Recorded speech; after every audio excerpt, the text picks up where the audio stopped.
Shalom Bapak Ibu Saudara yang terkasih di dalam Tuhan. Hari ini kita akan sama-sama merenungkan tentang pertolongan. Dari firman Tuhan yang berkata, "Pertolonganku ialah dari Tuhan yang menciptakan langit dan bumi." Pada umumnya kita pasti senang kalau kita itu dapat bantuan dan pertolongan dari orang lain. Pas gak punya uang, ada yang minjemin. Pas tidak ada beras, ada yang memberi. Pas tidak ada lauk, ada yang kirim makanan. Pas butuh motor buat pergi ke suatu tempat, ada yang minjemin. Pas rumah kita kebanjiran, ada yang nolongin. Pas lagi repot-repotnya, ada yang bantu ngurus anak kita. Pas butuh pekerjaan, ada yang memberi pekerjaan. Mungkin pas kita butuh piknik, ada yang ngajak kita piknik. Nah, pertanyaannya, bagaimana respon kita ketika tidak mendapatkan pertolongan? Apakah kita menjadi jengkel, marah, sebel, bahkan sampai mengancam? Apalagi seringnya itu kalau orang minta tolong itu sukanya sakdang saknyat, kalau orang Jawa bilang. Ya hari ini, pokoknya sekarang.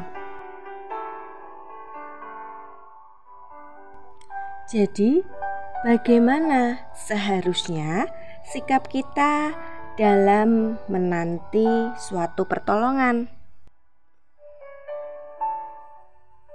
Yang pertama adalah berdoa dan berseru kepada Tuhan. Dengan berdoa dan berseru kepada Tuhan, artinya kita betul-betul mengharapkan pertolongan dari Tuhan.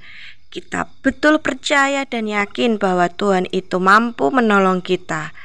Jangan berharap kepada manusia, karena manusia itu sering mengecewakan kita. Nah, kalau ada orang lain yang menolong kita, itu semata-mata karena Tuhanlah yang menggerakkan hatinya untuk menolong kita.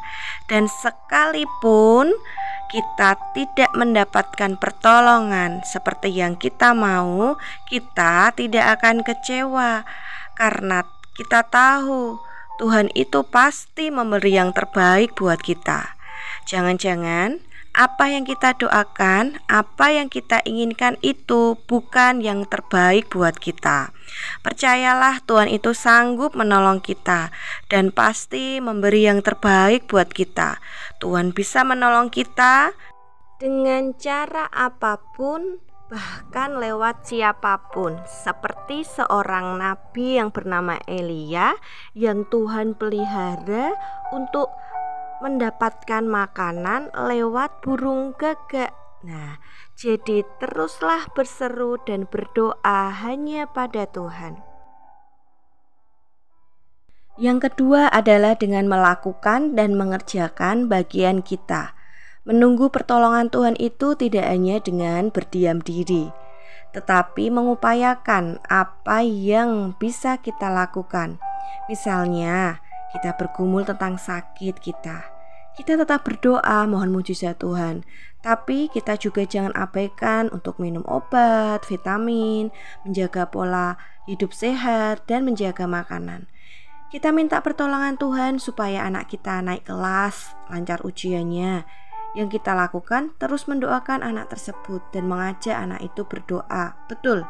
Tetapi juga jangan lupa mendorong anak kita rajin belajar, mendampingi anak kita belajar, memberikan buku-buku yang mendukung pembelajarannya, memanfaatkan kuotanya itu untuk belajar hal-hal yang baru dan yang baik. Nah, ada seorang anak dari NTT yang bernama Nono. Dia bukan anak orang kaya yang hari-hari sedang viral kalau kita lihat di banyak sosial media. Hanya seorang pekerja serabutan, ibunya guru kontrak. Namun orang tuanya berusaha mendidik dengan baik dan luar biasa. mengajarkan takut akan Tuhan, yaitu dengan membiasakan Nono berdoa dan membaca firman Tuhan. Orang tuanya juga membelikan buku yang bermanfaat. Bakatnya diasah dan dilatih oleh orang tua dan juga gurunya.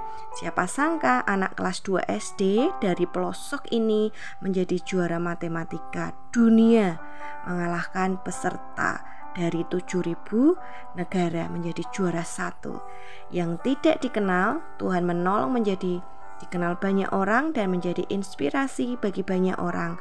Jadi, mari kita tidak berpangku tangan dan tetap berusaha melakukan yang terbaik.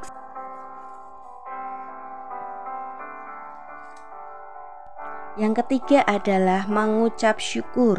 Mengucap syukur apapun yang terjadi dalam kehidupan kita. Mengucap syukur ketika mendapatkan apa yang kita inginkan itu adalah hal mudah.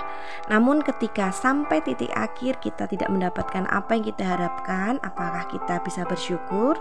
Memang bukan hal yang mudah. Namun dengan bersyukur menjadi langkah iman kita. Apa yang kita inginkan sudah kita dapatkan, walau kenyataannya belum kita dapatkan. Rasa syukur itu akan menaikkan iman kita kepada Tuhan. Dengan beriman kita percaya Tuhan sanggup menolong kita. Dengan beriman kita dapat tidak mengandalkan kekuatan kita sendiri, namun kita mengandalkan kekuatan dari Tuhan. Percayalah, mengucap syukur adalah pintu gerbang mujizat. Banyak hal yang terjadi di luar jangkauan pikiran kita saat kita selalu bersyukur kepada Tuhan. Jangan jemu-jemu menantikan pertolongan Tuhan. Berdoa, berupaya, dan mengucap syukur dalam segala hal. Terus berjuang, Tuhan memberkati kita semua.